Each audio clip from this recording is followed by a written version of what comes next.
Welcome to Burlap Teachers. Enjoy the video. You begin by preparing a confined environment so dependencies do not leak. Create a venv and activate it.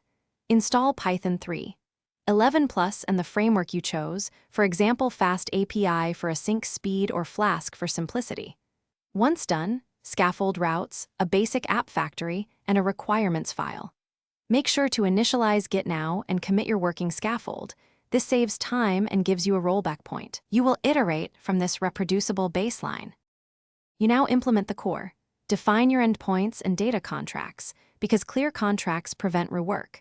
Connect an ORM like SQL Alchemy and create migrations with Alembic so schema changes are versioned. Once data is reliable, add caching with Redis and background processing via Celery or RQ to keep requests fast.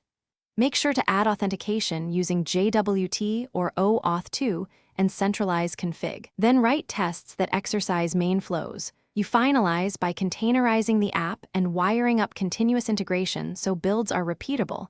Push images to a registry and deploy with health checks. Once live, add structured logging, metrics, and alerts so you know when performance slips.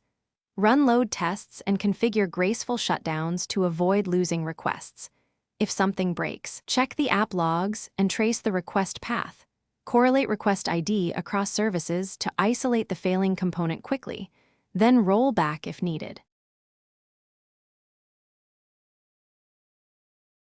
Thanks for watching. Consider subscribing if this video helped you.